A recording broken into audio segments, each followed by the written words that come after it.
today by introduce a little bit, if you don't mind, our institution, because it can make you to understand more about our background. And then I will gradually introduce our honored speaker today, and then gradually followed by their topics. So first, I will use around 5 to 10 minutes to introduce our institution. So we are the ESSEC. It's an institute for research and education on negotiation within ESSEC Business School. And then now we have two branch. One is in Paris, the other is in Singapore. I'm in charge of the the Singapore, the Asian branch in Singapore. And then as a negotiation-related institute within ESSEC Business School, we have 3 pillars in our institutions. One is the negotiation research.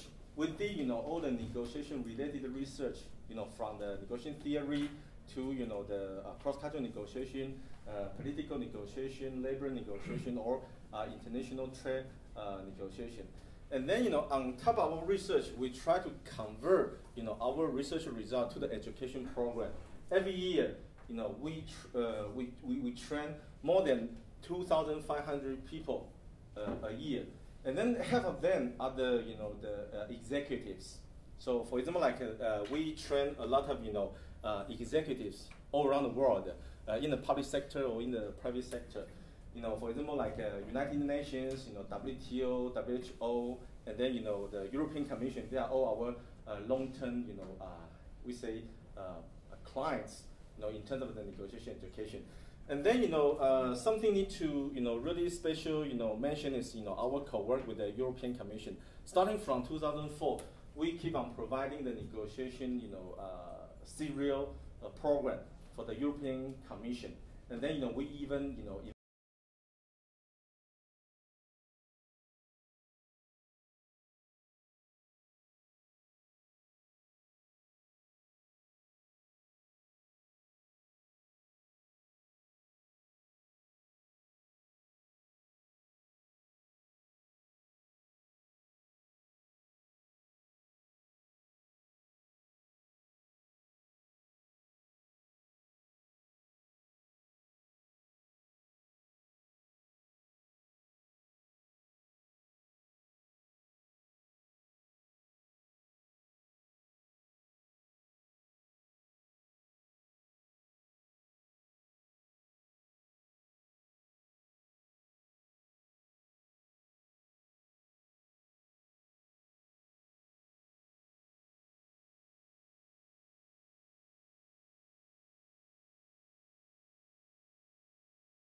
Asia Pacific in Singapore from 2010. And then our goal is to try to make us become the platform so that we can invite the practitioner, the scholar from all around the world on this platform to dialogue, to talk about the negotiation and conflict resolution related issues. So based on this goal, we try to through the research activities, training program, and then the publication projects to try to achieve this goal. And then starting from 2010 until now, we have already have several achievements. For example, like besides deliver the negotiation education for ESSEC, in our Singapore campus, we also co-work with the different very prestigious institutions in this region to try to deliver negotiation education for the executives in this region, no matter in the public sector or private sector. For example, like in Singapore, we co-work with the Singapore Ministry of Foreign Affairs to deliver a European negotiation workshop for the ASEAN diplomats, because now there are more and more trade negotiation between the ASEAN country and then the European Union. So we hope that our knowledge on the European Union negotiation behavior can help the ASEAN diplomats to understand more how to create a win-win solution with the Euro. And then also we deliver some executive workshop for the multinational company in this region. This is some example for your reference. And then in terms of the research and the publication, our idea is we try to use the publication project or the publication translation project to try to facilitate the dialogue between the scholar in European continent and then Asia Pacific. So one of the projects we have already accomplished is in 2012. We published our book Méthode de négociation. In English it means the negotiation method. We translated it to Chinese and then published it by the famous Peking University Press. And then in the Chinese version, and then to try to share with the Chinese our ideas on negotiation in the Chinese-speaking world.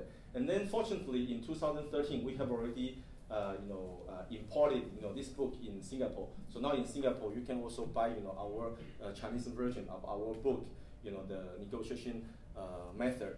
And then of course we also participated in the other research program with the scholar in this region. Okay, so this is a very short introduction about ESSEC. So now this is some social media. We will publish our information, our news, our research result, on the different platform. So if you are interested in it, you can follow us by this kind of social media. Okay, so this is a very short introduction about our institute. So now I would like to really go into the interesting topic. Is the topic we discussed together, the cross-cultural negotiation. Today we are very honored to invite the 3 different practitioners, professors from different areas to share their ideas about cross-cultural negotiation, from the different angle. Our first speaker will be the Professor Tetsushi OKUMURA. So, Professor, can you shaking your hand for everyone? But Professor Tetsushi now is a professor in the Nagoya City University. He come to Singapore, especially he just arrived yesterday, right, for our event tonight. And then he has been a very reputed scholar in the cross-cultural negotiation in Asia Pacific. And then he has been a visiting scholar in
our three honored speakers. Okay, so so that's now can we vote again to welcome Professor Tetsu as our first speaker. Okay.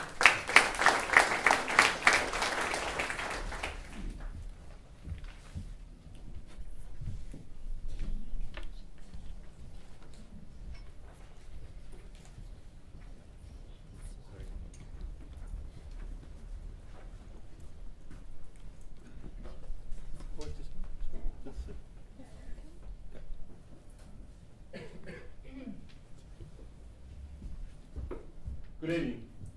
Good evening. My name is Tetsu. I'm so happy to be here. And I teach negotiation and management. Actually, my background is management and economics. My master's thesis was on leadership and managerial behavior about 30 years ago. Oh, 30 years, yes. At the time, the theories of leadership have already been kind of matured. But one article struck me. It said, how really managers do. Managers need to handle some different interests. It means they negotiate.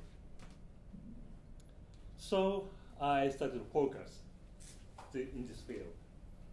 And now I teach both undergraduate and graduate program, but mainly I teach the managers in the companies, corporate education program.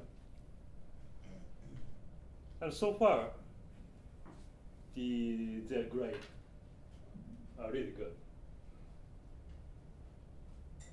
The reason why I said my grading thing is I don't have any business background. I've been only in academics. Why? My contents hit their satisfaction.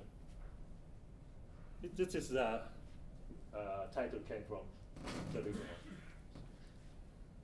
But a couple of weeks ago, Jasmine and Taipei asked me, why don't I put some theory part in my presentation? I said okay, but after I said okay, I started to think. Because as you can imagine, theories sound kind of boring. And especially this time period of the day, and after a couple of glasses of wine. So, but I need to do that. Please don't sleep. So the theory part is culture and negotiation. So when we talk about culture or cultures, maybe we start with some stereotypes. Oh, Japanese person is here. So you have already some image and stereotype of Japanese or Japan. Do I match with your image or stereotype? No. I know Japanese business people don't have any mustache. Well, and then maybe the linkage of perception and behavior. If I bow, oh, you're typical Japanese. Once I watched Hollywood movie, they feature Japanese business people and bow and bow and bow. When I saw it, oh, it's too exaggerated. But I was shocked when I recognized myself. Oh, I'm doing this, especially in front of Japanese. So sometimes we don't recognize our own behavior, but some people recognize such a difference so clearly. And then there are some theories. And then I'm going to talk about the linkage of negotiation and some basics and the negotiation itself. Can we teach? So when we talk about cultural differences, we, of course, experience, or also we assume there are some differences. I think it is kind of eye-opening. We're talking about cultural differences in Singapore. Because I have felt Singapore is clearly cosmopolitan type of city. If you look at this hall, we have a lot of ethnicities and genders, but we still need to talk about differences, right? So like a typical one is Western and Eastern, or like a typical saying, like a when in Rome, do as the Romans do. And we also need to talk about organizational culture. Even in, like we talk about the Romans, I have a great friend in south of Italy, and they say, like proudly, we are totally different from the North. Right? Or now, the cross-cultural research start to focus on China now. But as you can imagine, China is too big. And the northern Chinese people are totally different from the middle and the south. So, also, in the if we talk about Toyota and Honda, they are different. And Nissan has been quite famous for hiring like a good elite of Japan. But now, Nissan was under Renault. So the organized culture was also different. And then even the same company, there are some differences in the unit or branch. So first, if we talk about theories of culture, we may need to contrast cultural stereotypes or experience and empirical research and theory. I just put some couple quite famous, very standard theories. Like Harriet Toriandes focused on individualism and collectivism, and Schwartz, it's quite but recent, but it's still it's already 20 years old. Egalitarian and hierarchy, and quite famous Edward T. Hall's low context, high context, or Hofstede, 5 dimensions.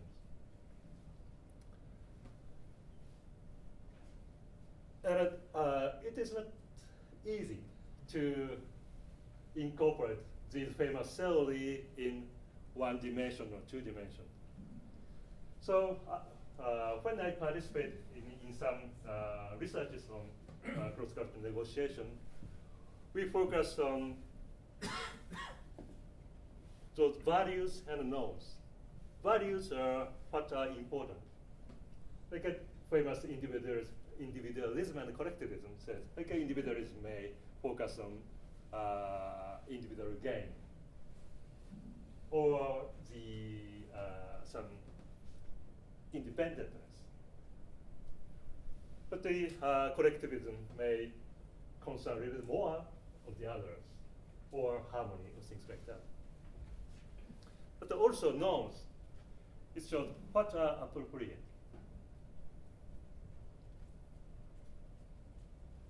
Like when you listen to somebody, you cross arms or just nod. I have great mentor, Professor Jim Brett at Kellogg School of Management at Northwestern University. He often teaches at some schools in India. She showed quite interesting experience.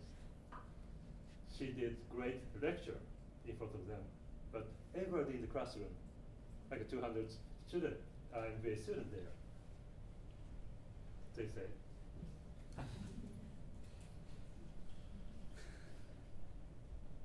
she was so shocked. And after her lecture, she went to the department chair, but I was wrong. But the director says, what are you asking? Because people say no for each word. But as you can imagine, you get different gesture shows contain different meaning. Because as a Japanese, I always cross my arms, but not angry, but try to show some respect and my seriousness.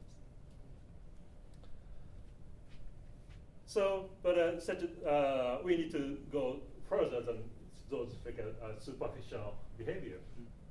For negotiation, information exchange is so important, and the confrontation mode is also important. And we just chat over Japanese yes has several meanings. Sometimes we try to avoid say directly no, but you already see if we say yes, it means just yes, I understand. Not agreement. This is quite rough data. This data came from Kellogg School. Recently, I've heard they stopped collecting this data, but they do web survey for all freshmen using Shalom-Schwartz scales and some combination of the items. This is a typical individualism and collectivism. I think it was from 0 to 7-point scale. And some shows like in this data, Japanese are much more collective than like Americans. This is just an average. And of course, those like questionnaire are not so perfect. Like some words are longer than the China or Germany data. It shows maybe number of samples is too small, or they may have like a translation problem. It's a typical glitch of this questionnaire survey. But I am showing this just the courtesy of the Kellogg School from Jim Brett, and just a rough data showing some differences. This is a hierarchy and egalitarianism. But in the scale, look at Japanese, looks like Americans. Okay. And this part is they differentiate the Chinese and Hong Kong. And I think they have great amount of data from Brazil and Germany and Israel, because the Kellogg School cooperate with those other schools. So they have international program. All students spend each country a month and a month, things like that. The other kind of dimension is schema and script. Many very famous social psychologists contribute this area. Schema means perceptual set or cognitive predispositions. They work as a template for interpreting both the situation and the behavior of others, like a framework. Once we get some information, we do some behavior. We show some behaviors. That's script. Sequence of appropriate social action, and some set of negotiation schemas store action plan in the form of behavioral sequence. This is that kind of definition. But I like this kind of scene. Please imagine at the business meeting the following situation. You come for a first meeting with your counterparts to their office. There are 3 persons. You see your counterparts standing in the meeting room. They are 3. A tall, senior Caucasian man, maybe hair is silver, in the center. And a tall, a young Caucasian man on his right. Maybe he's wearing a nice navy suit. And a young Asian woman on the left. Maybe she's very short.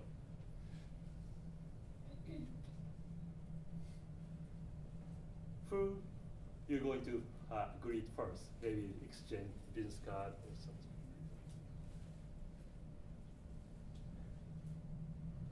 The elders first.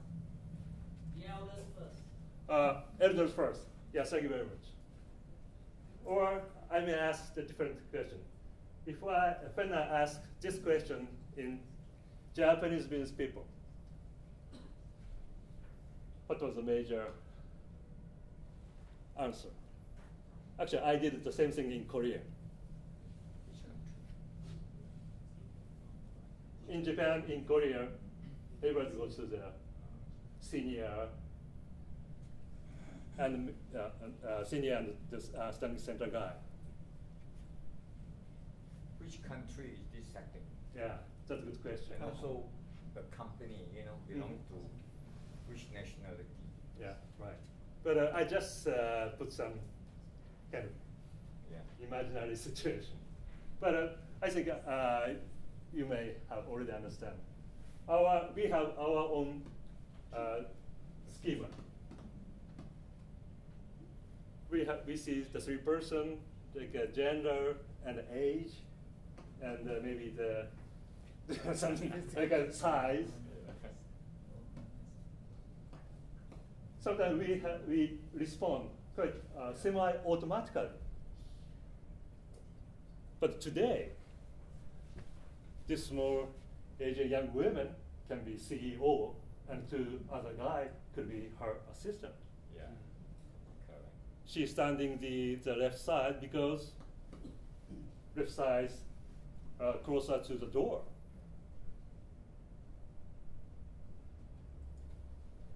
So we have our own schema and script, and also culturally framed. I will Google before the meeting. Yes, this is very important part of negotiation. Get some information before going to the negotiation table, of course. But do you do that every time? Or if you don't have enough time to prepare, if you see that situation, or even maybe some of the country have the same thing. Like Japanese have some like a confusing name. I shouldn't say confusing, but some names are easy to identify. Oh, this is a male name, or this is a woman's name. But some names we can use both. So if you don't have picture, the more tragedy would come. Because, oh, this is a male name. Oh, this is guy. But it could her name. But yes. Would it be wrong to assume that the person who is sitting in the middle is the senior most person in the hierarchy? By and large, isn't that generally true across all the cultures, nations? Right, the percentage is really high. But today, we cannot assume that. Or we shouldn't assume that. So, I'm going to shift negotiation a little bit. So negotiation, now people say win-win. But the top scholars in negotiation studies, they don't use win-win today. Because now the concept of win-win, people use very shallow way. But the win-win means, originally means the quality of negotiation. Tough part of negotiation is not just to reach agreement. Well, but we need to reach better agreement. Do I touch something wrong? No, it's okay. Okay. And negotiation have 2 aspects: enlarging pie and slicing pie. Some people say distributive aspect and the integrative aspect. But the important part is we cannot get larger slice of pie before enlarging it. And we focus that part and did some joint gain research. Joint gain means how do we enlarge the pie, especially how it happened in cross-cultural negotiation. These are the journals which contain our paper. I just proudly put the list, but I was so lucky. I could work with Professor Brett. This is Jim Brett. And Alan Lampo, the founder of Irene at ESSEC, has also participated in this series of research. This is popular for you, right? The basic concept of negotiation. Negotiation often kind of battle of position.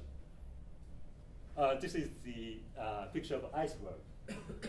The metaphor of iceberg is the portion we can see is kind of small part of the whole iceberg.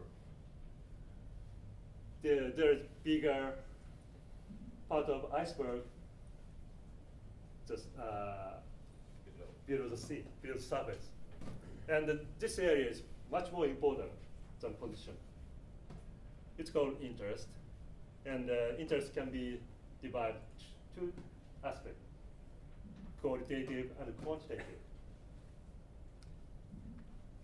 If we dig out these interests and use this issue on the table, we can enlarge the pie. But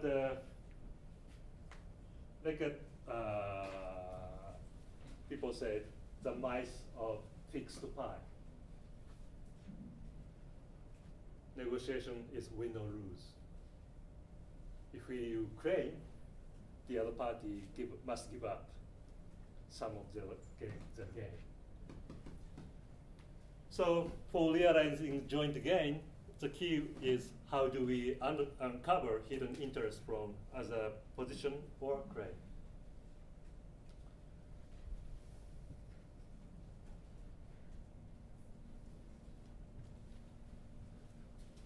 So, but uncovering hidden interests requires some skills. And also the action itself, educate others, and maybe educate ourselves too. And when we find those hidden interests, we also need to find the priorities among them.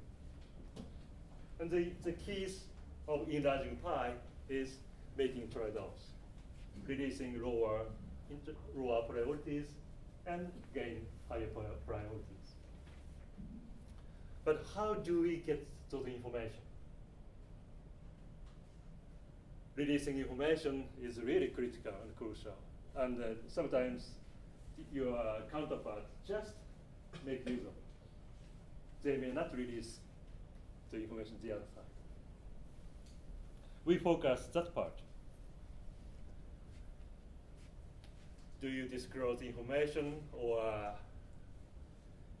take or be being taken advantage of? And we found, or not we, but in general, there are two types of information exchange. Direct information exchange, just asking information quite directly. What do you want? Or like a give and take exchange. The other one is indirect information exchange, like guessing the touch or reading between the lines. One day, American business person on the airplane told me about his own experience.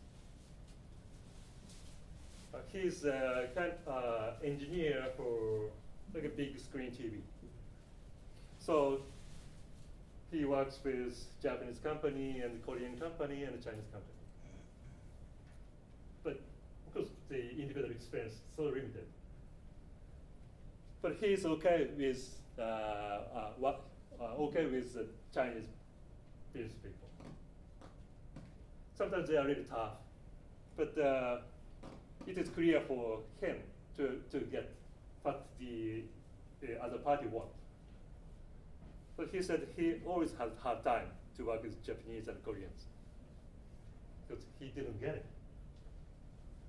So our study focused on that part. This is the case. It's called cartoon. Original case called Mums.com. It's using like a TV company and film company's negotiation. The point is, they can reach agreement like this. In that part, buyer get like a $1.5 million. Or this part, at this point, seller get 1 million. This is a kind of structured exercise. Each side got some roles, and after they read the case, they start to negotiate. Half of the information is confidential. But once they trade their issues, okay, this case is typical 3-issue negotiation. They can agree, like all in the half. In that case, they agree on this line. Once they can trade, like at A, B, C, the issue A is important for buyer, but the issue C is much more important for seller. If they trade, their joint gain become higher.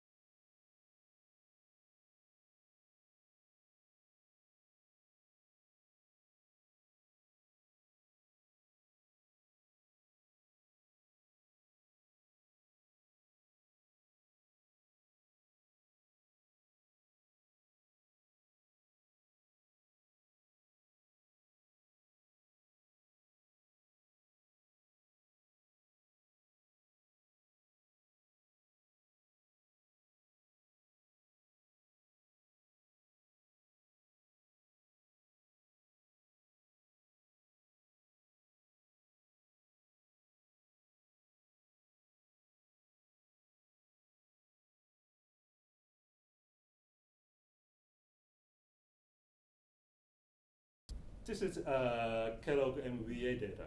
This is Japanese corporate education data.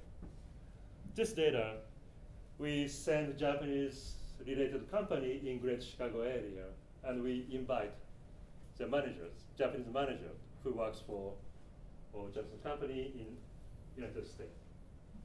And the counterpart came from the Kellogg alumni list. So the situation is pure Japanese and pure American negotiation.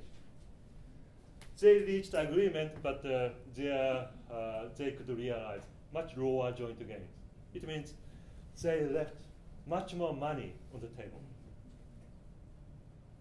If they could communicate better, or if they could exchange their information better, they could get more for each.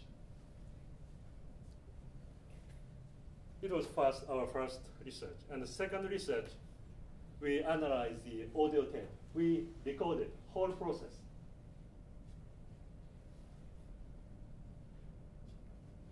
And the Japanese data negotiation was done in Japanese, but we hired a perfect translator, and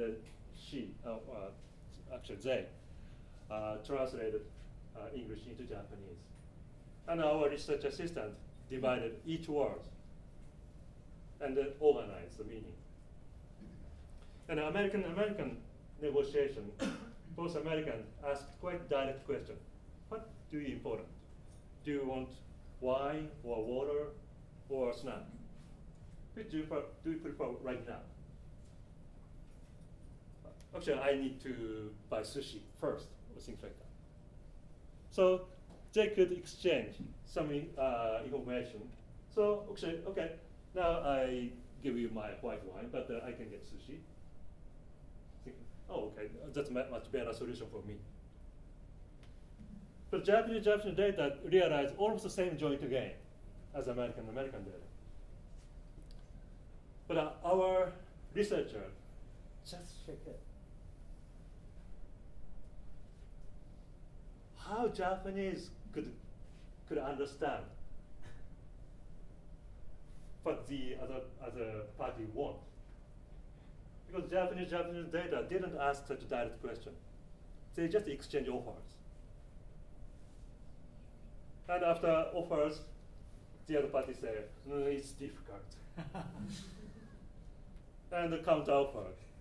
They exchange offers and they alternate offers.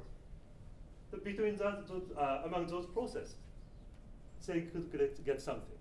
Okay, maybe you want this one, but I want this one. How about this offer? And they exchange packages. And they could reach quite similar joint gains. Yes? Do you have an idea how long does it take in like the whole process in the American and Japanese? Yeah, actually the exercise is structured. So they have like a 50 to 60 minute preparation, and the negotiation runs an hour. But in general, in the real world, like the direct method or method where you right, and this is kind of an experimental situation. Maybe the real world negotiation require the other day or next week, things like that. So just a little bit different. But we just focus on their styles of greening information. But what happened in this intercultural negotiation is Americans ask quite direct question. What do you want? Or I want this, I want that. But Japanese says, it's difficult. But they try to give them some offer. But Americans couldn't get it. But between Japanese, they can guess the touch or get some information about the priorities. But the issue is they are not. They didn't get any impasse. They could reach agreement, but they left a lot of potentials on the table. So in this exercise, or in this series of experiments, we focus on cross-cultural clash. The clash means different expectation and move. And what happened? And communication shut down, and it brought premature closure. They could get better gains for both sides. The first research showed values affected, the different assumption, and it hampered the quality of communication. Then after we analyzed the audio tape, the data clearly showed in direct versus indirect information sharing, it means different behavior, the lower the quality of negotiation.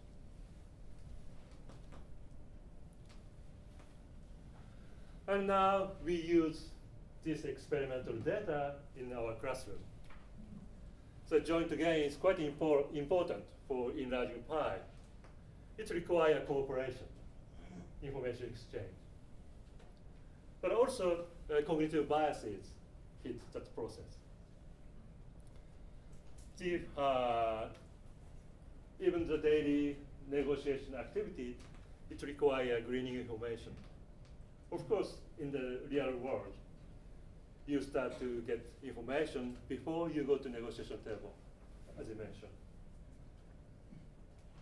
And how much you have those resources or network, that's the key of the success of your career. And we asked how we glean information from your counterparts during negotiation. And we also asked, did you ask questions? How did you design your questions? Like it's quite famous, like an open question and closed question. But how many prepare or design the question before you go to the negotiation? Maybe if you go to negotiation with like a foreign language for you, you may prepare, you may organize the team and prepare the team. But like it seems, now I'm talking about actually the intra-cultural situation. I speak Japanese quite fluently. And also my students do the same thing. And all Japanese business people don't have any problem. I don't feel any problem to speak Japanese. But such a communication is sometimes different from the negotiation too. So, did you ask question? This is kind of killer question in my negotiation session. Sometimes I take whole day to teach, ask direct question. Do you pay for that content? Actually, they pay, and they're so happy because they make some awareness themselves. I could ask question, but I didn't. So now this cross-cultural negotiation research has great value to the intra-cultural negotiation training. It means the learning opportunity, the learning part is the impact of cognitive biases. This is typical one. The second one is this English works, the self-obviousness of their own style, which may not be obvious to others. And acquiring better repertoire of behavior for gleaning information. But for Japanese, my strong part of my training session is ask direct question. So sometimes if you ask direct question to Japanese, they may be surprised because they have not trained that style. In the sense, you may need some patience. But sometimes you need to educate them. But it is sometimes really tough because the information is so critical and crucial in the negotiation. How do we share? So learning different style may decrease some stress, but it's not silver bullet. But learning different styles, sometimes you have, sorry. It was last one. Some value to you. Sorry, I'm supposed to finish like 10 minutes ago, right? I'm sorry. Don't worry. Okay, that's it. Thank you for this excellent presentation. I know you may have some questions, but my idea is, we in the end, so we wait for the three professors presentation, and then we can make them dialogue or debate all together. So now I would like to invite Director Chen to talk about sharing his experience on the trade negotiation for the cross-cultural negotiation.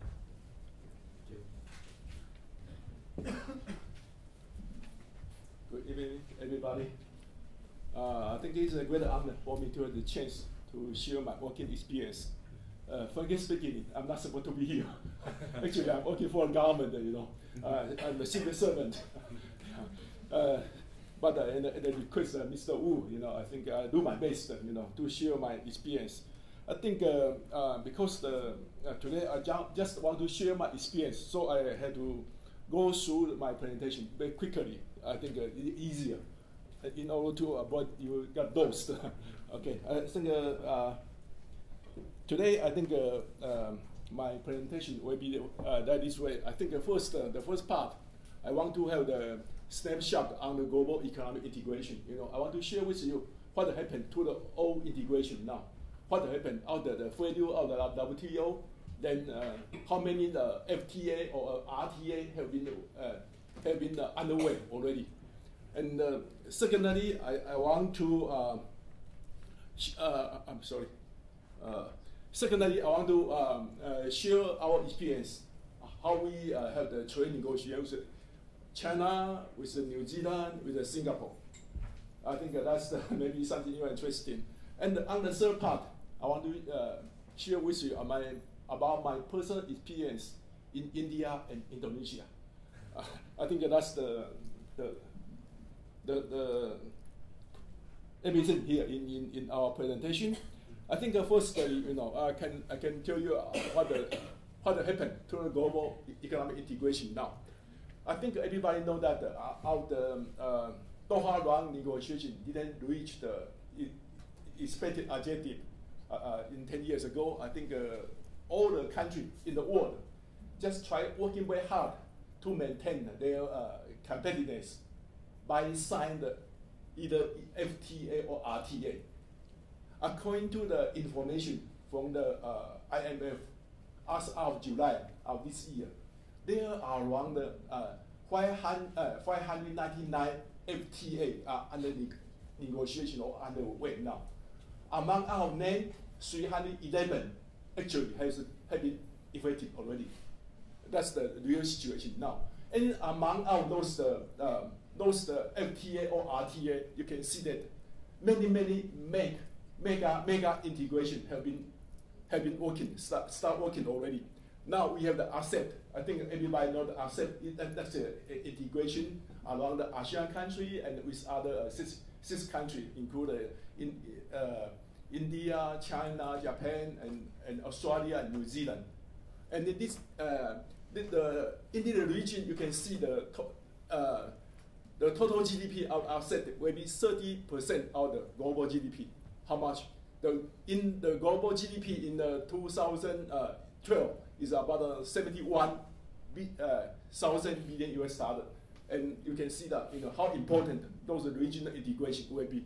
The ASEP, you can see 30% of the GDP now, and about the CZK, you can see that 21%.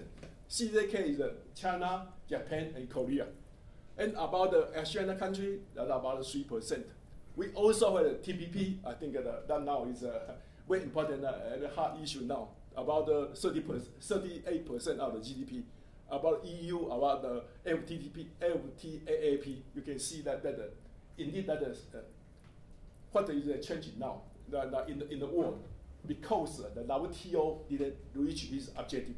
That's the big change in the world now. So. From this graph, I want to share my personal observation. Personally, I want to tell you that the economic factor is always a very important factor to decide where to integrate or not. We know that China, Japan, and Korea, actually, they have some dispute in the territory issue. Yeah, they are very severe dispute, but they still have undertaking the trade integration. Now, I think 3 days ago, China, Japan, Korea just had a new round trade negotiation in Tokyo.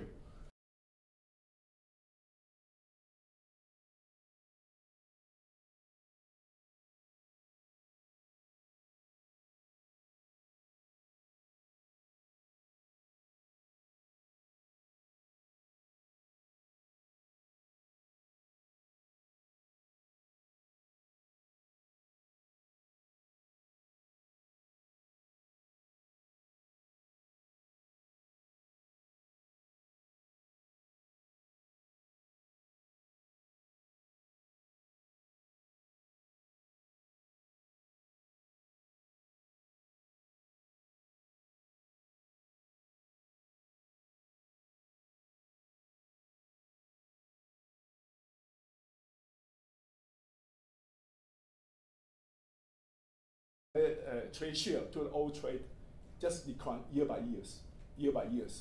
So in Taiwan, we think that joint integration is not an issue of economical or political. We think it's an issue of survive. It's an issue of survive. Very important. So from actually, Taiwanese government recently just announced we have determination want to join the TPP or the RCEP. We also announced they want to have the economical bilateral zone, in order to achieve objective of the liberalization and internalization, and pave the way for us to join the TPP and ESSEC. I think that's the another observation I want to share with you. And I think now we have to go to the second part. our trade negotiation with China. I think recently we have the negotiation. We have the actually we have signed agreement with China already. The first one is ECFA. We call it is a framework for economic cooperation. The second we have the cross-strait bilateral investment, protection, and promotion agreement. And the third one is about the trade and service agreement. Actually, we have signed the 3 agreements already. And for the first one about ECFA, I think what I want to share with you is that when we signed the ECFA with China, we indeed very, very, very careful. We want to avoid being not be treated very equally. Actually, out the separation, out the 6 years, we indeed care very much about our position. We want to be on an equal basis to sign this agreement. So, in the premier our agreement, we just say that on an equal basis, we want to sign this agreement to achieve the objective of strengthening our investment and economic cooperation. And according to the WTO, I think that's something very, very, very important on the ECFA. And during the negotiation of ECFA, I want to show you that actually Chinese government indeed offer more incentive. They indeed give us more product line for reduction of the tariff. Actually, for them to provide this kind of incentive, they indeed have some noise from inside out of China. But those pressure not from the private sector, from the national enterprise, from the state enterprise. So that means that in the future, you have negotiation with China, you should understand where the pressure comes from. The private sector, maybe they have some complaint, but they didn't open their mouths. But those state enterprise, they have very good connection with the government, they indeed can make a lot of noise. I think that's one thing I can share with you about the ECFA. That's the one thing I want to share with you. And secondly, we have the investment and protection agreement with China. Because everybody knows that this agreement seems to be pretty easy, because the objective is just strengthen our cooperation for investment and how to protect our investor.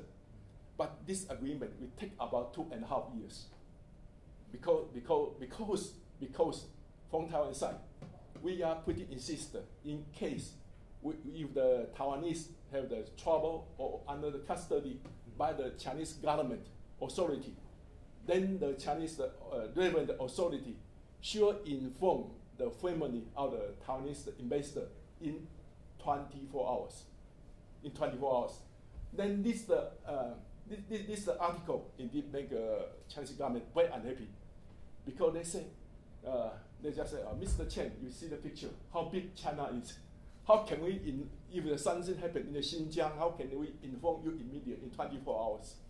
So that reason, we indeed argue a lot about this article. But finally, they agreed about the investment and protection agreement. The second thing I want to share with you, actually, we have many investors in China already. We are 80,000 companies now invest in China.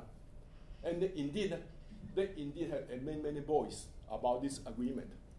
They just request our government have the more protection to our investor. One big shot just approached my office, just say, Mr. Chen, we can use $300.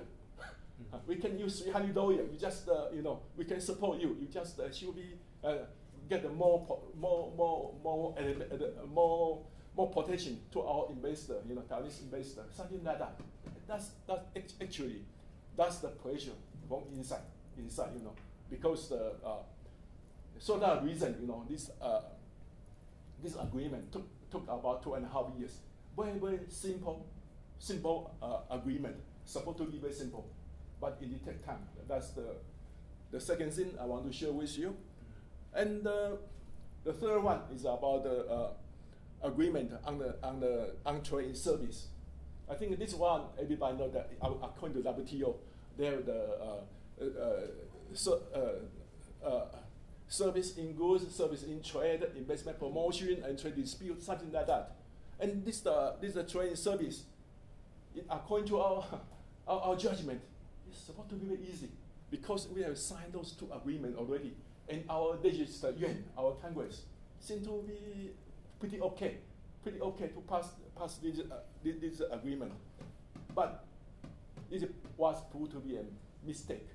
After we signed this agreement on July of this year, the opposition party in Taiwan indeed make a lot of noise.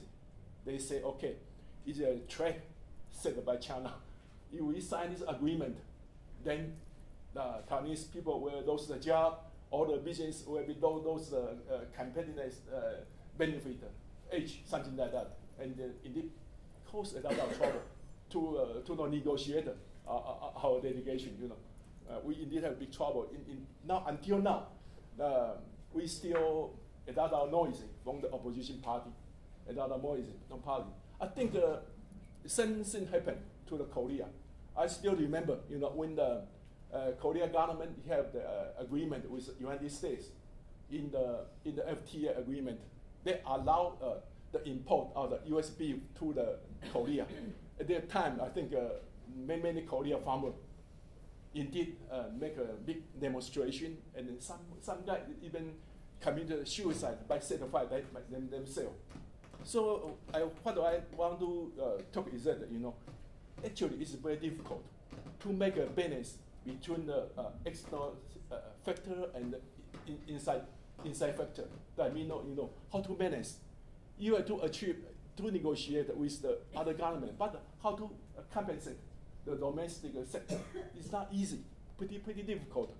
Even so, I think Korea government have the more experience about the FTA negotiation.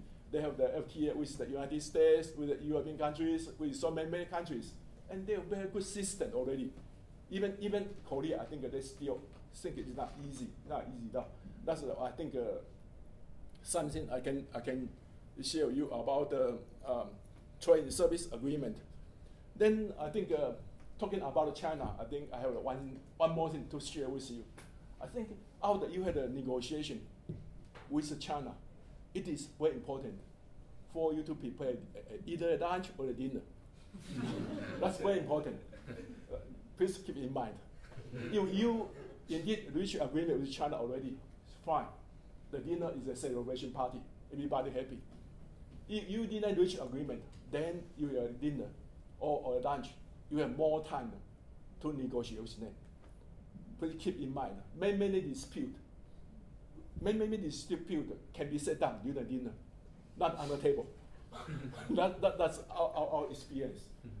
I think that's the one thing I can share with you. Even when we have some negotiation with other Asia countries, we also do the same thing. We also set the issue aside. Okay, during the dinner, we have another round of negotiation. And it seems to be easier. It seems to be got something to drink the meal, then everybody happy. seems to be easier. Yeah. And I think talking about the meal, one of the most difficult sectors, the trade negotiation is maybe not so difficult. But you want to have the drink wine or have something, it's not easy, especially when it's Korea friend. And then drink gaoliang, drink liquor, So he got drunk. That's something interesting. But anyway, what I want to remind you is that in the Asia culture, according to Asia culture, many things cannot discuss in the table. You can discuss it dinner, lunch or dinner. Will be easier. It will be easier. Or to set the difference. That's one thing to share with you. I think that's about China. Then we have the New Zealand. Actually, I think the case with New Zealand is pretty interesting. What I can tell you that the New Zealand government is very straightforward. When they decide to sign the FTA with Taiwan already, their government, their embassy staff in Taiwan, work very hard, try to persuade our farmer. You know that New Zealand is in the south, Taiwan is in the north. So that means for the agriculture seems to be okay, because during the winter, Taiwan cannot produce the food. New Zealand can import the raw food to Taiwan. It's okay, fine. But one kind of the product is indeed a trouble. Antela, the ear of the deer, deer, 鹿茸啊，鹿茸。You know what happened? In according to Chinese tradition, antela is very good for men. So when you go to the market, you can buy the antela with very high price. Where price is I think 1 kilo maybe about $100 or $200. Pretty expensive. But in New Zealand, it means nothing.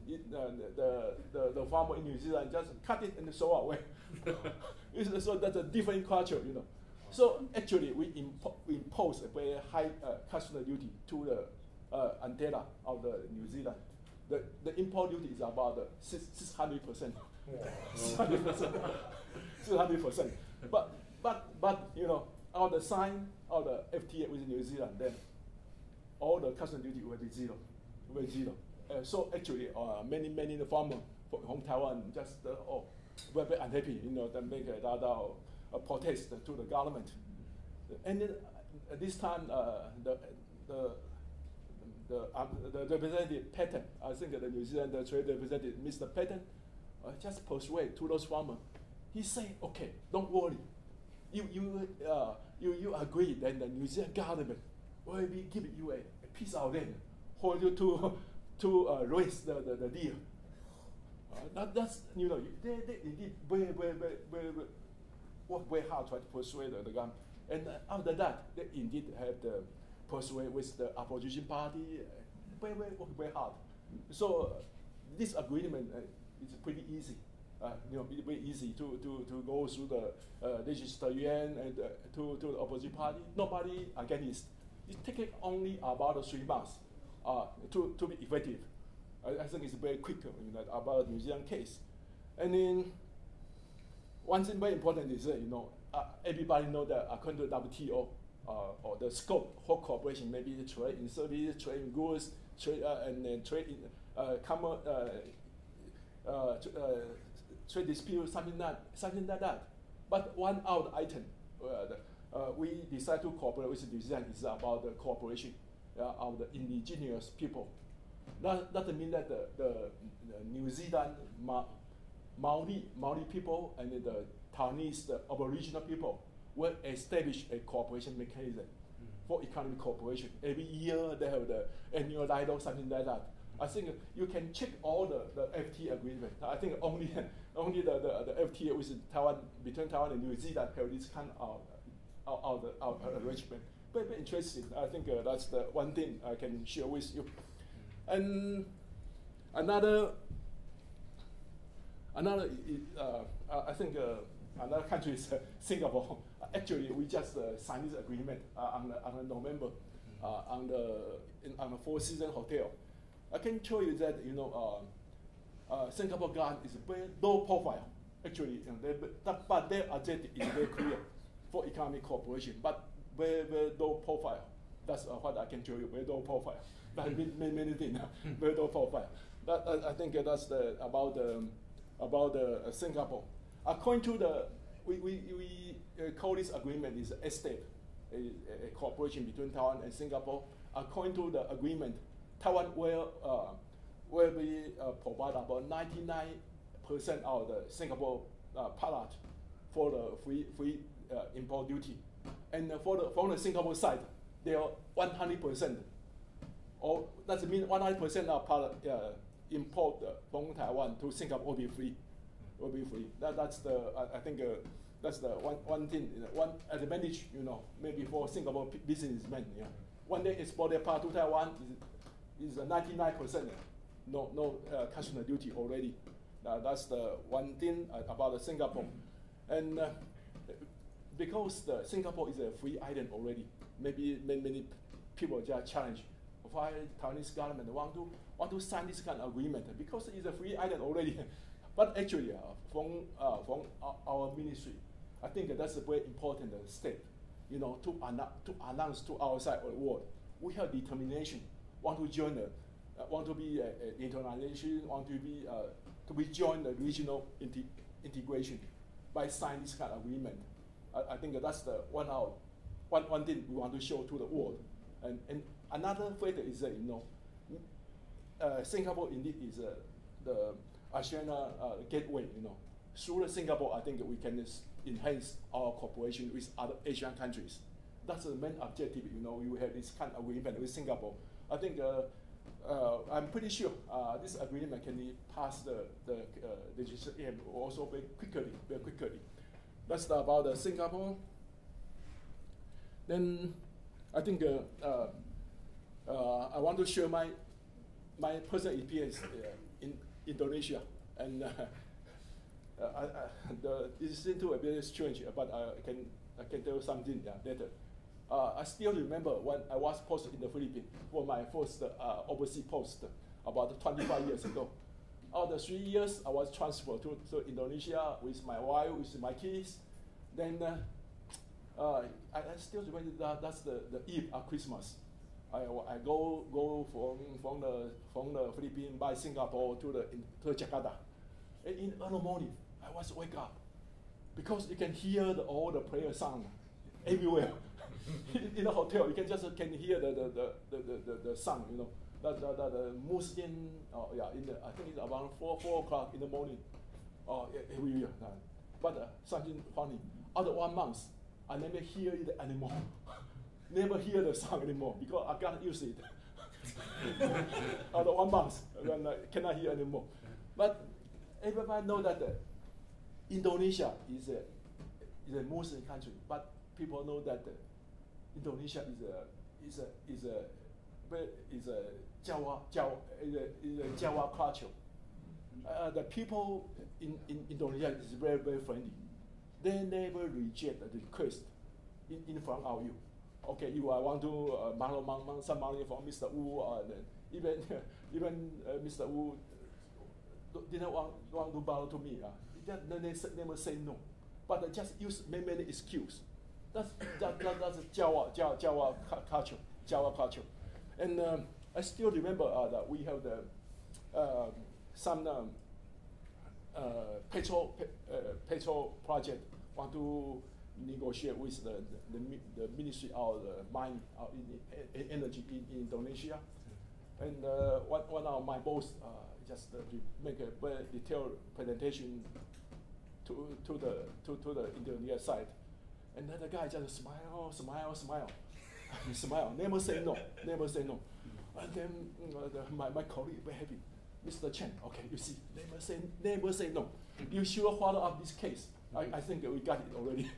Then I got his instruction. I go back to the Department of Energy, and then the guy just told me, Mr. Chen, please remember, we never say yes. We never say yes. Never say yes. But remember, when you have to negotiate with Indonesia, should be very clear. Otherwise, they just smile. You don't know what they want to say to you. I think that's one thing I want to share you. I think that talking another case about India. I still remember 3 years ago, I just make a short stay to the Mumbai out India. When I pay visit to the beach, I think the Indian people are so romantic. Because in Taiwan, I always bring my family and to have a camp on the beach. And in the Mumbai, you can see thousands of camp on the beach. Thousands of camp, tent, thousands of tent on the beach. You can see so many. I think indeed the Indian people know how to enjoy life. but that's the 1/10 is one house. The Indian people, 1/10, small tent. I think that is way. It's one house. I think that's something still in my mind.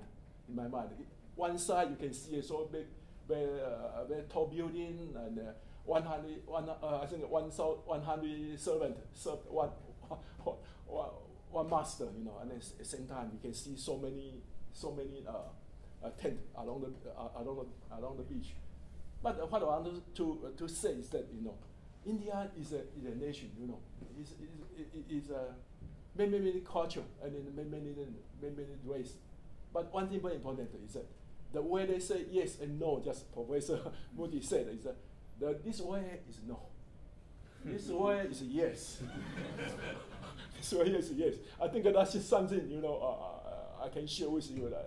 Actually, I have the negotiation with men so many times. Every time when they smile and this way, I just feel a little puzzle. Yeah. But that's indeed the experience. I think that's my very short report about personal experience. And thank you for your patience. Thank you. To invite Doris to combine the theory and practice together to share, you know, her experience as a professor, academics, at the same time as a practitioner in European continent and Asia Pacific. I'm Doris GUTTING. I called my presentation Cross-Cultural Management, Marketing and Negotiation, a Practical Approach. And what I had in mind is showing you in 30 minutes how I work as a middlewoman between theory and practice. This is the cozy place where I usually work at, University of Applied Management Science in Erding, Germany. And now you know why I speak this funny accent. Very sorry for my German English. It's a place in the north of Munich. You all know the Erdinger beer. North of Munich. North of Munich, where the airport is actually. But it's our headquarters, it's not our only location. We have several locations in the south. We have one in Berlin, and we have one in Unna, Westphalia, in the west of Germany. And so basically we are Southerners. And having said that, I'm already in the middle of cross-cultural reflections. I brought you a map on the right side of my presentation, of my slide, and this shows you the cultural affinity zones of Germany. So if you are from the south, you are close to Italy. You have common cultural traits with Italy. And if you are from the southwest, where I was born, you are close to France. You might be influenced by French culture. If you are from the northwest, you might feel you are close to Anglo-Saxon Europe. And if you are from northern Germany, you might even speak a dialect which is similar to some of the Nordic languages. So what I want to say is Germany is actually a fine place to understand Western European cultures, because we have lots of things in common with our neighbors. And now it's time to introduce. The focus of my work is differences in management and marketing between Asian and Western European societies. I do this as a professor at the University of Applied Science. In Germany, we have a difference between universities and universities of applied science. University professors have research work in their focus. They do research, they write, they publish, and they teach besides. Whereas we have teaching in our focus. That means we tap the research work of our colleagues, we read, we understand, and we transfer to our students. And I work at a private university, and my boss has made it a principle to keep his professors on the toes for practical work.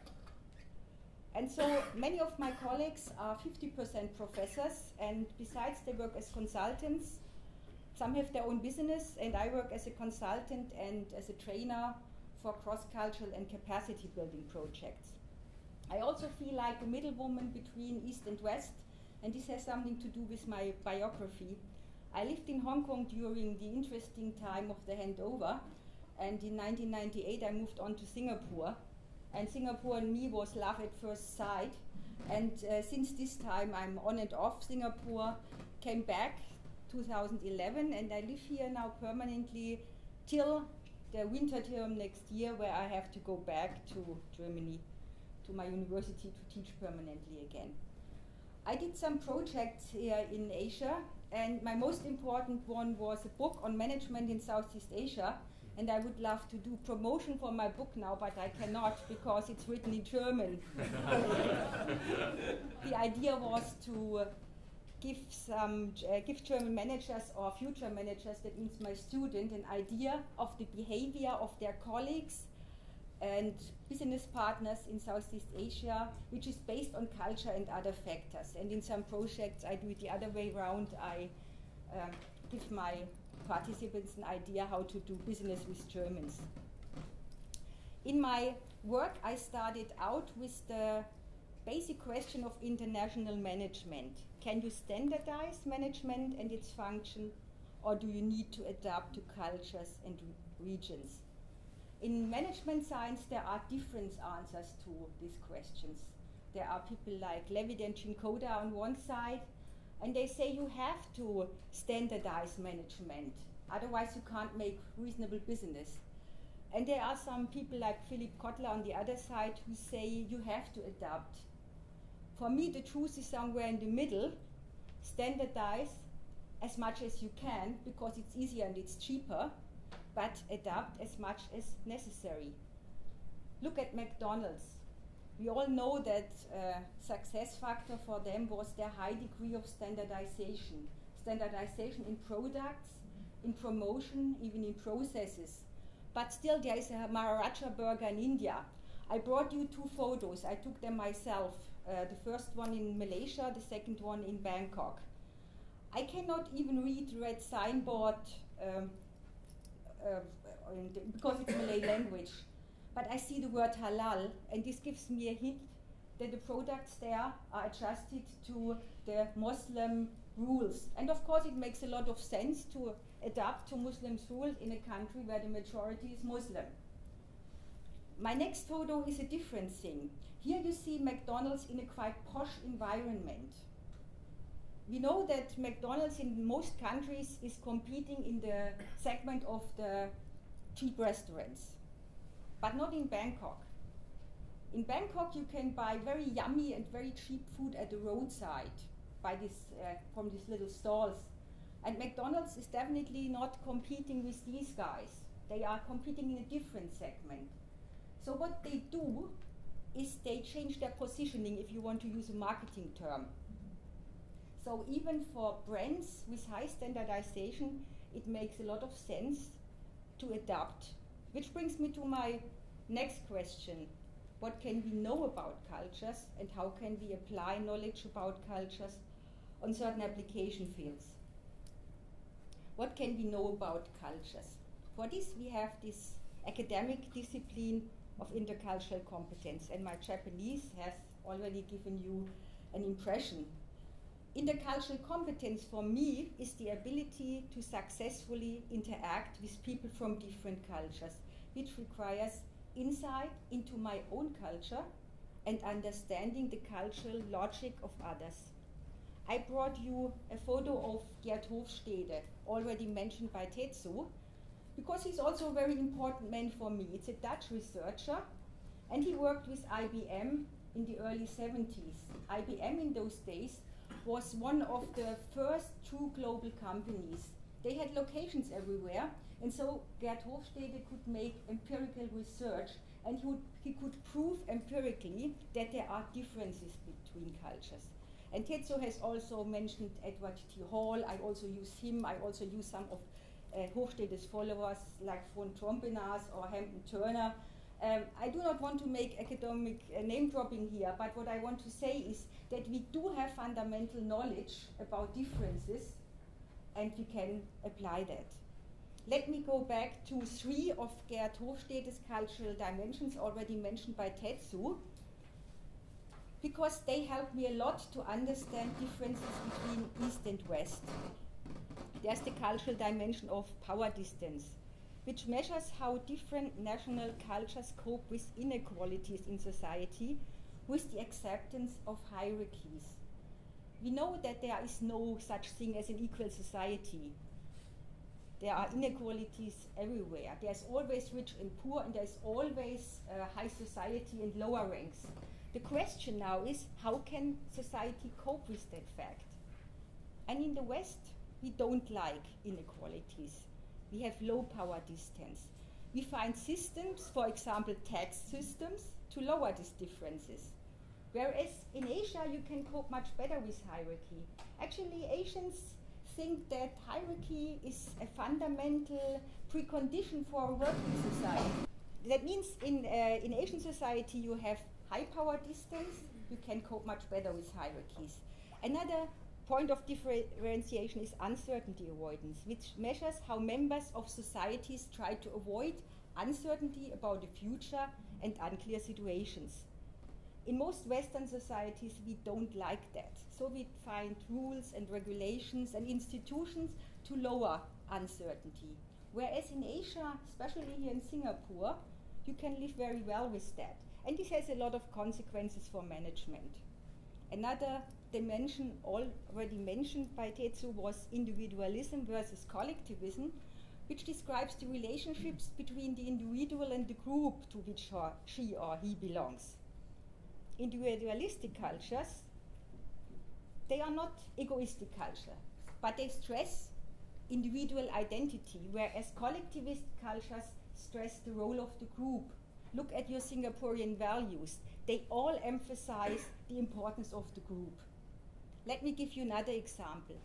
We know that societies differ in their time orientation. We have M-time societies and P-time societies. M-time stands for monochronism, P-time stands for polychronism. M-time societies are Japan, China, Singapore, Germany, and USA. And you see here we have no East-West differentiation. You have to look in which society you are. M-time people think that time is money. Time can be bought, time can be sold, saved, or spent. And we are scared to waste our time. Individuals working on M-time do one thing at a time. And they even find it unprofessional if, for example, a meeting is disturbed by many telephone calls.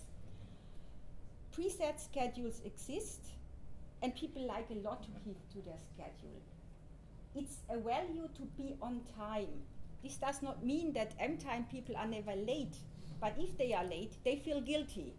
And this is not true for P-time people. And here you have the trouble.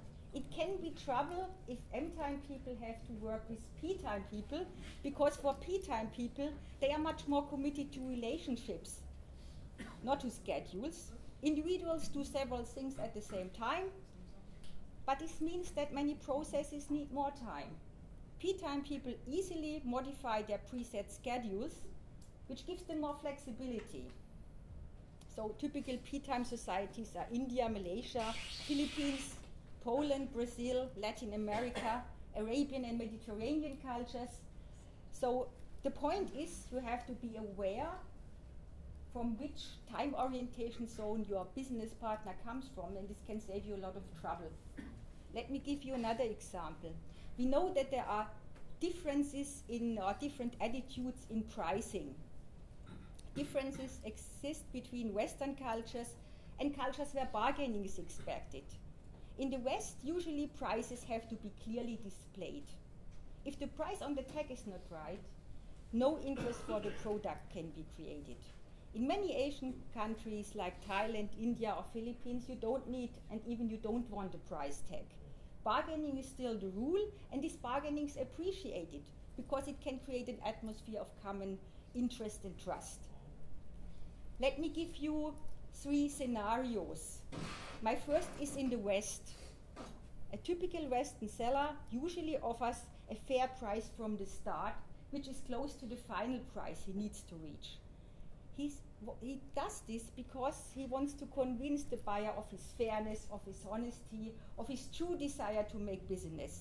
And as the customer shares these values, if he's, for example, American or Australian or also European, an agreement can easily be reached without much bargaining and every party is satisfied. A similar positive scenario you can have among cultures where bargaining is expected. Here the vendor usually announces a high initial price, which leaves room for negotiations. The buyer's interest is getting a big discount, he's focused on that. Whereas the seller wants to have a certain price level which is simply reasonable.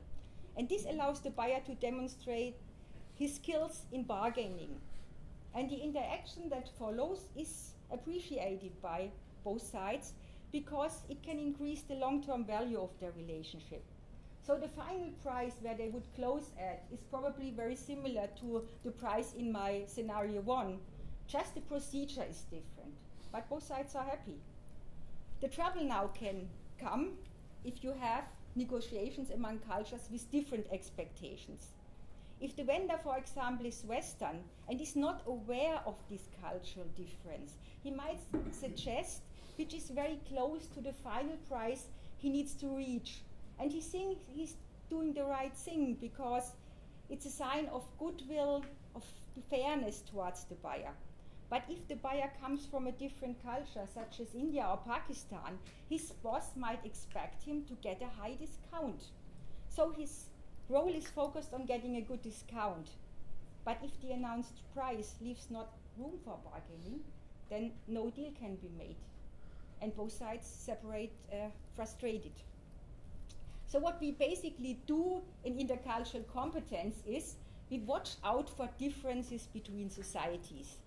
My slide here is actually much too rough because I just oppose Western societies to Asian societies. Usually I would do this fine. I would oppose Germany to Singapore or Germany to Vietnam. We know we have differences in values, in cultural standards, individualism in the West, collectivism in the East, usually high or medium uncertainty avoidance in Western societies, low uncertainty avoidance in most Asian societies, and usually low power distance with flat hierarchies in the West and high power distance in Asian societies. The tricky thing now is that we are not aware of that. And so the big task for an intercultural trainer or professor in this field is to create awareness. Let me give you an example that once happened to me at my university.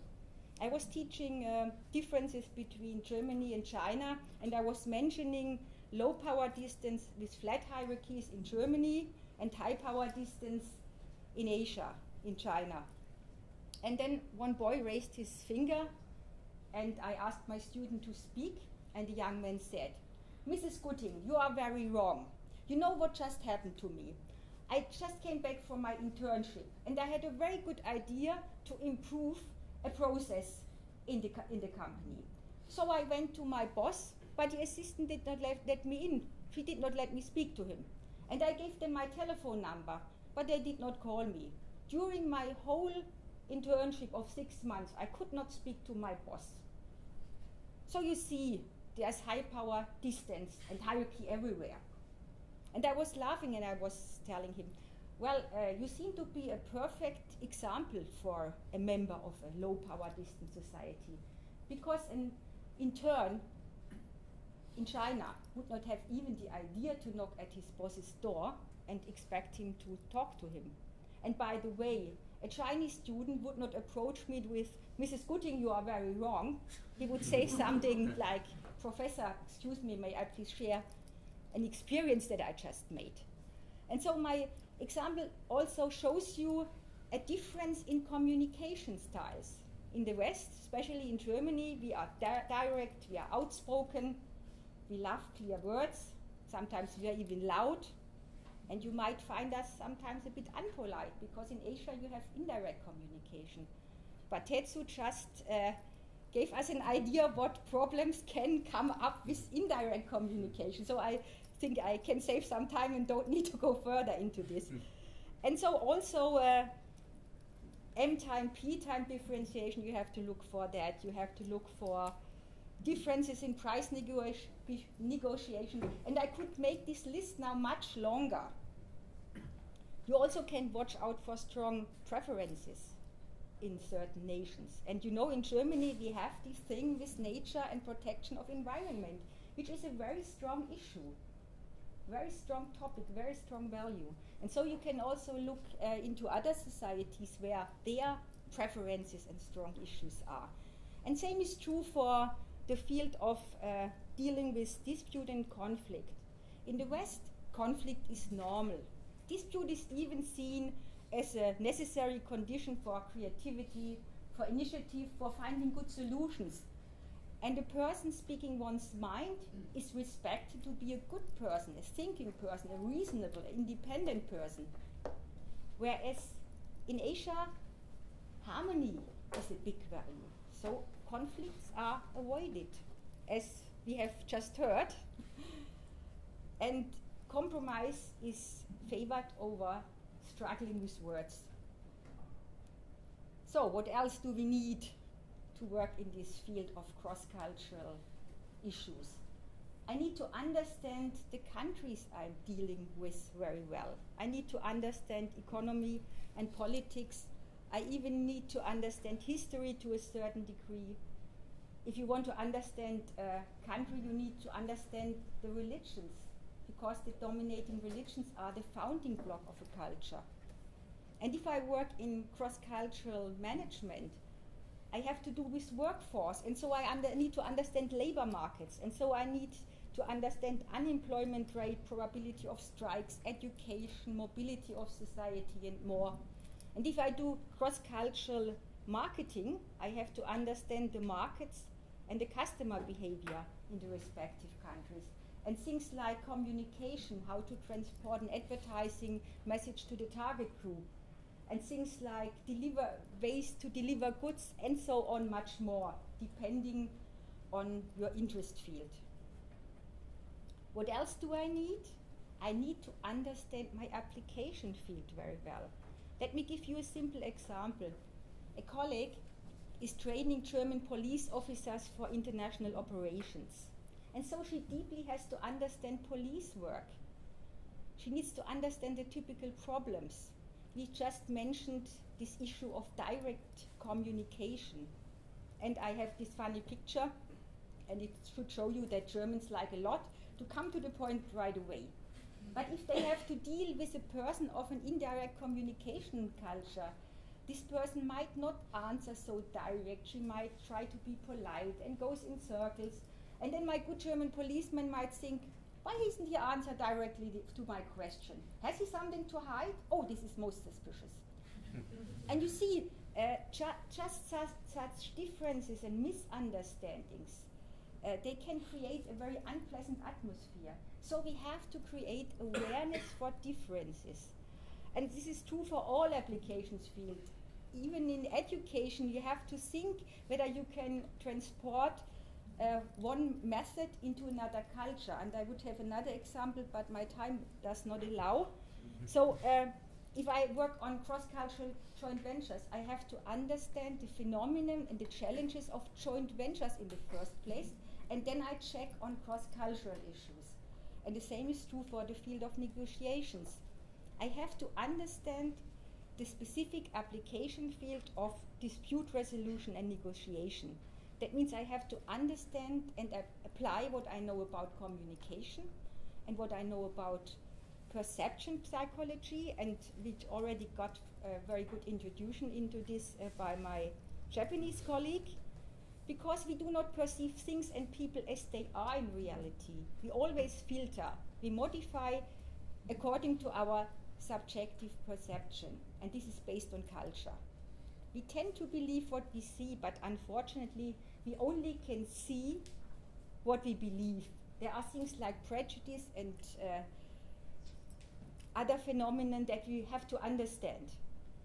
We can also apply the fundamentals of negotiating, W question, where and when to negotiate, where location might play an important role, when you would probably try to avoid to negotiate with Muslims during Ramadan, and you would not go to negotiate to the Philippines during Easter. And if you want to negotiate with Germans, you try to avoid the time mid-December to end of December, might get caught in Christmas celebrations. Also, who negotiates? We know that negotiating teams from cultures with high power distance and collectivism, they tend to have bigger negotiating teams. And you also want to have an idea who usually makes the decisions that you can anticipate to a certain degree.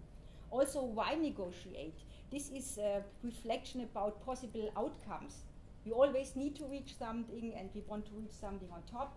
Same is true for the other side. So we watch out for common ground and for possible results.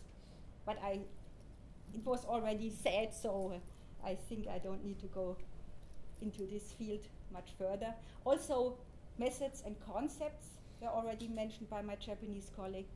There is competitive negotiation, there is cooperative negotiation, and there are different concepts like the Harvard concept.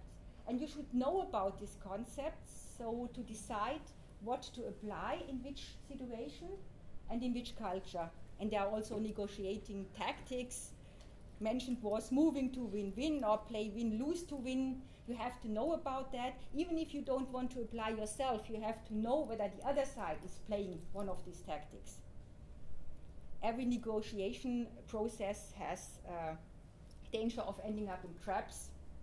You should think about how to avoid traps, and if you are in one, how to find your way out of a trap. And you should think about how to deal with specific participant types. And much more. So, cross-cultural negotiations in a practical perspective for me means to activate and apply interdisciplinary knowledge. And I see 3 pillars for this interdisciplinary knowledge. There's intercultural competence. I need intercultural competence as culture determines the way people perceive and approach the negotiating process. People have different understandings of power, of time, of risk, of communication, and we should know about these differences. Preparation for a successful negotiation means developing a profile of the parties you are dealing with and their national context. So get the important facts and figures of the respective countries. And last but not least, you need to apply knowledge of the field of dispute resolution and negotiation. And that's it. Thank you for attention. Doris, maybe you can stay here. So now I would like to no, everyone needs to come. So now I would like to invite Tetsushi and then Yung-Tsien also come to the stage. So now my friends, the floor is yours. You can feel free to propose the questions. So.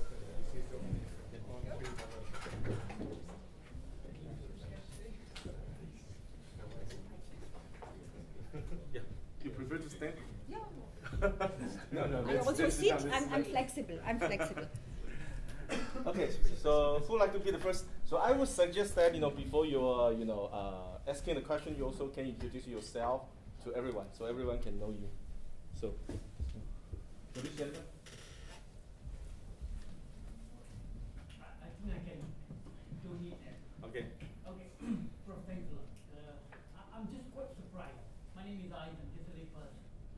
I see the totally missing link in regards to the issue of deception, because that is the common thing that we encounter in any form of negotiation. So the question of art, craft, and science of negotiation, you will always encounter the power of deception by the other party. And the question of formulation of win-win is a terrible strategy. Because rather than you're looking for fairness, if you say that fairness to the other party, then I think that's exactly it, rather than win-win formulation. That's my point of view. So your question is? I think that you're avoiding, for example, my learned friend from Japan. Yeah. I think the issue you say that here, precisely you look at what Japan and China, Japan and Taiwan, and Japan with the rest of the world. And the question of deception is always exists between parties. Yeah. So Tetsushi, you want to reply for? I agree. But this is kind of basic question. The definition of deception or definition of lie. So, but on the other hand, we are in the business school. Of course, business is business, but sometimes the reputation of ourselves is so important in the different arena. Like your reputation or our reputation will last. Not only one shot negotiation. So it means I have no clear answer, but that's a good point, I think. Okay. And Doris, you have any ideas about it? Agree. Okay. Any other question? Yes, this lady. I don't need a mic either. Yeah. Just talk. I'm Adele Zhao. I'm from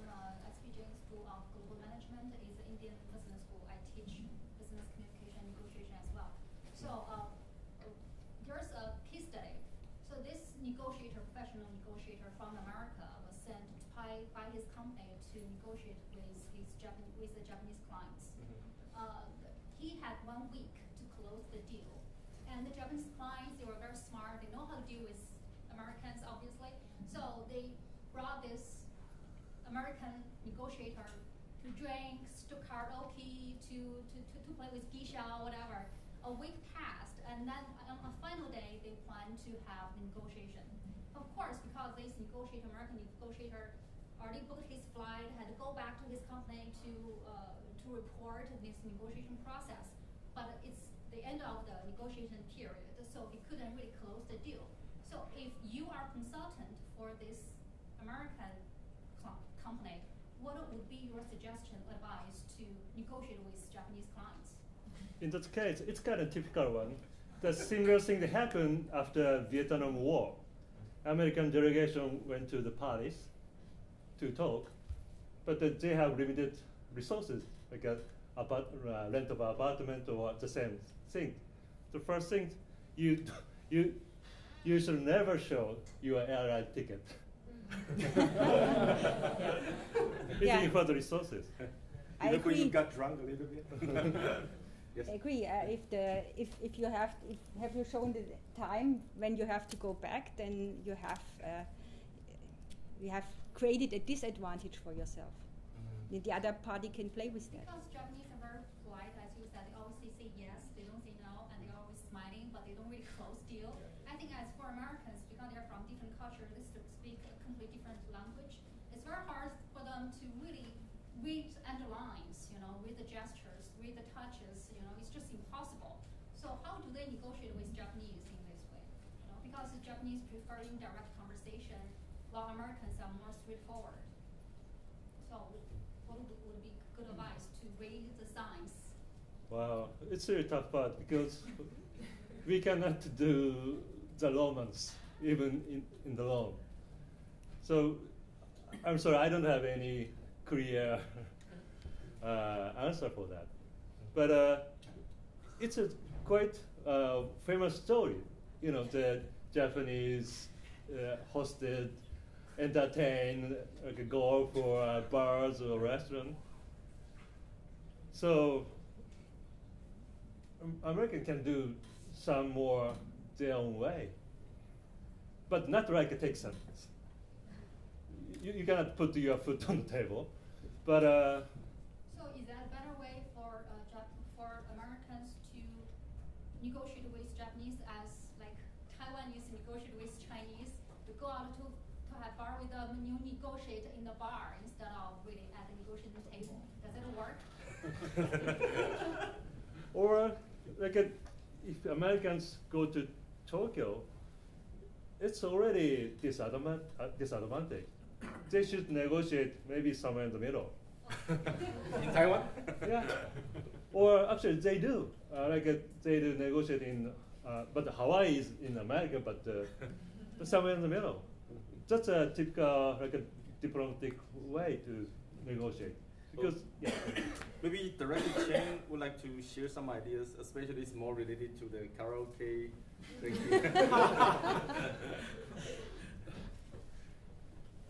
I think regarding to trade with Japanese, I think that's about our personal experience.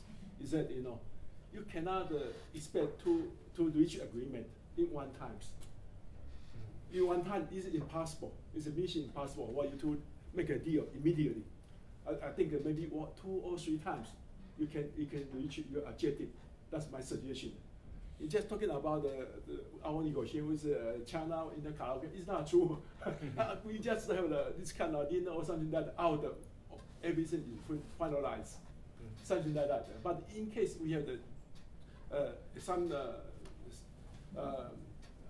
some gap in negotiation, maybe we can talk outside from the formal office, not from the meeting. Maybe we discuss the issue, not in the meeting room.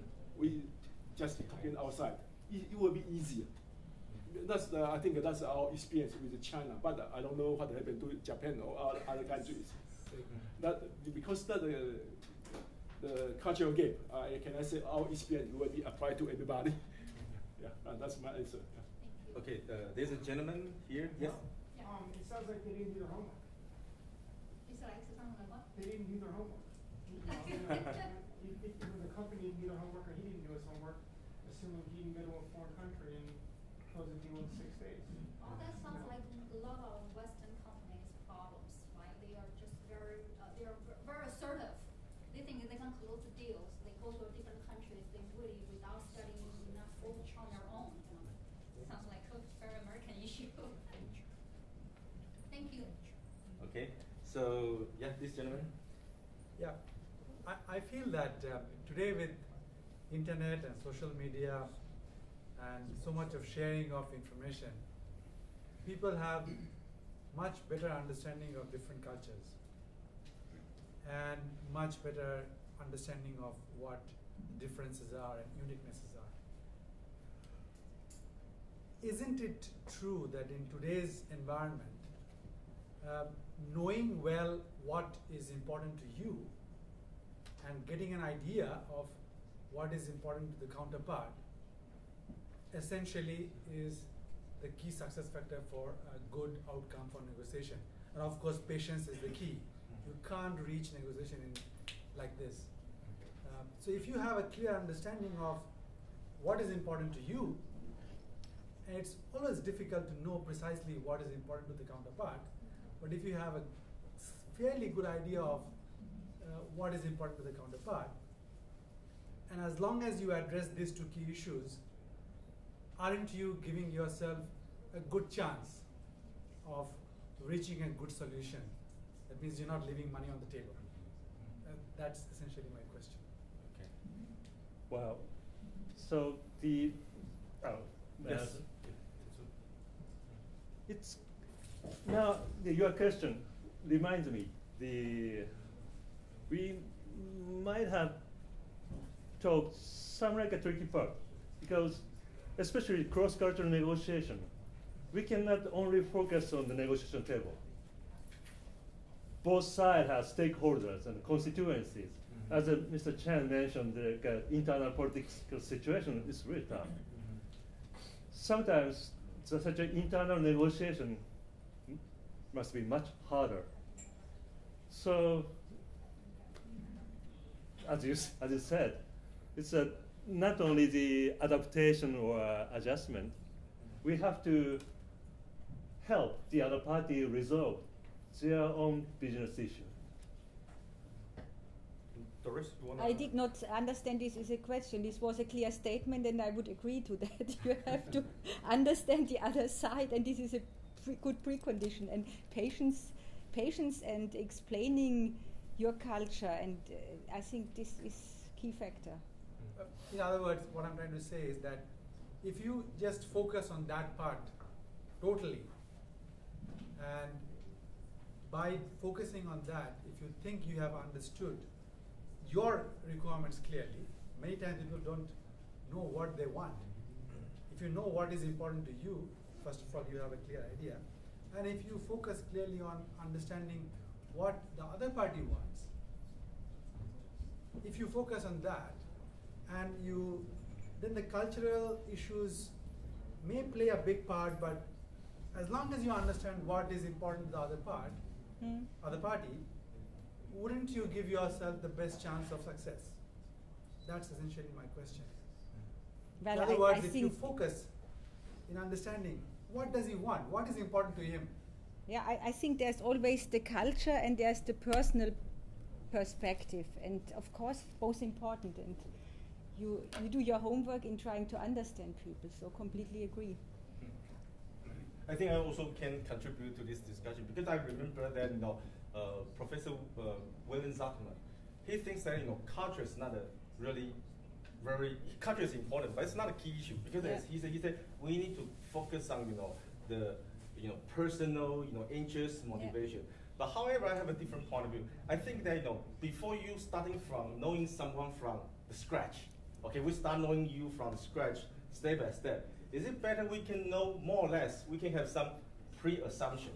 Of course, the pre-assumption cannot be a solution, but at least the assumption you can test the assumption step by step. Instead of understanding everything from scratch, I make the assumption that I didn't know you. I totally, know you, from the negotiation table. So that's why I think, of course I agree with you with Doris say that, if we can understand, each other totally what you want, what I want, perfect. But most of the time, this kind of what they want may be cultural, based. So maybe the cultural background, this context can help us to, get one step further instead of, I know you, from scratch. But this is my point of view. Okay. Yes, this gentleman. Okay, and then moving from business to politics, just a question for Mr. Chen. Okay, if you don't mind, direct question. Now, as China becomes more powerful economically, politically, and otherwise, it seems that there's less and less room for Taiwan in the negotiating field, in the international arena. So my question is, what's the strategy for Taiwan in the face of the growing power of China? Big issue. Big issue. Actually, regarding to our trade negotiation, in Taiwan, we have the special organization. We call the Mainland China Committee of Mainland China. Actually, they have the expert from everywhere, to study how to deal with the given the kind of situation. We just can mention to you that we have this kind of mechanism already. Yeah, we have mechanism how to make our decision, how to deal with China. We have this kind of mechanism. That's what I can answer to you now. But talking about the influence of China, it is. But Taiwan is also very strong in economy. Actually, we have more than 80,000 investors in China. They should not forget this. That's our power. Yes, Mr. Asking Mr. Chen again.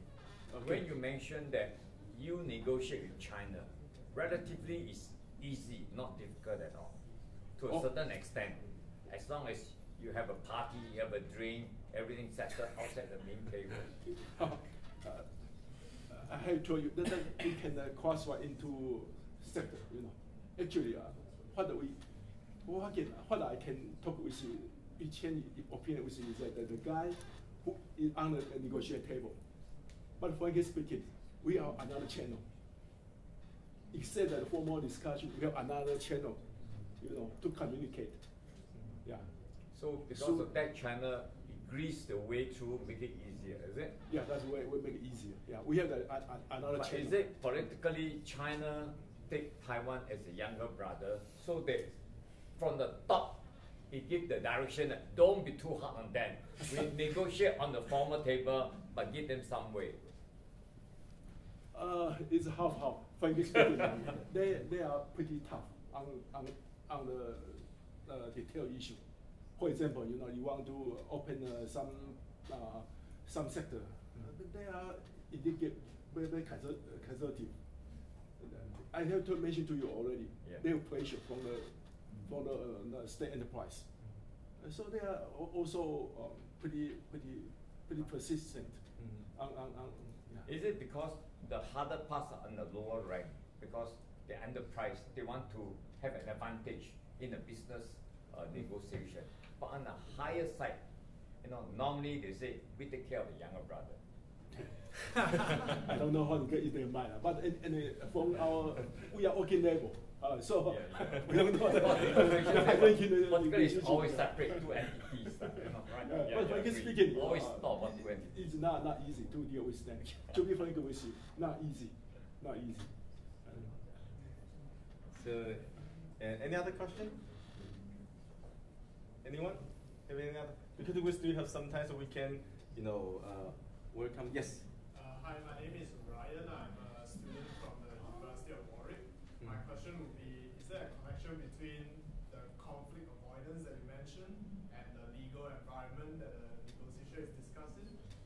Because, for example, you can be very vague in your negotiation because you know that they cannot sue you. But on the other hand, it's like, if you are negotiating in the US, you have to be very clear. You have to be Europe, you have to be really clear, because if you are not clear, or you have some violation, it's like they're going to get you in by legal means. I I definitely agree, because this is a thesis of my book, that you have to look at also to other factors. Culture is one thing, and it can be enforced by other factors. And so your example is very matching. Yeah. Oh, thanks. And Tetsu, any comment on this point? Well, actually, I'm fine. Okay, yeah. So I think it's about time. So I would like to thank three professors again for today's coming to our school, and then, of course, more important, thank you for your coming. Actually, we have this kind of similar the interdisciplinary research seminar again in January. So Jasmine, can you show a little bit the time?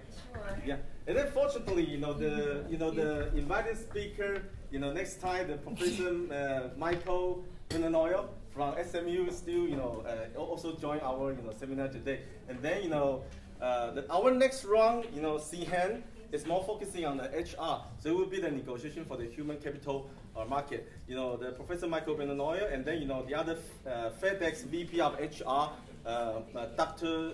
Xiu, and then the other senior HR professional will also join us at the 16th of January. So we will be very happy to see you again in ESSEC. Okay, so thank you so much for your coming. See you in January. Thank you. Have a good night.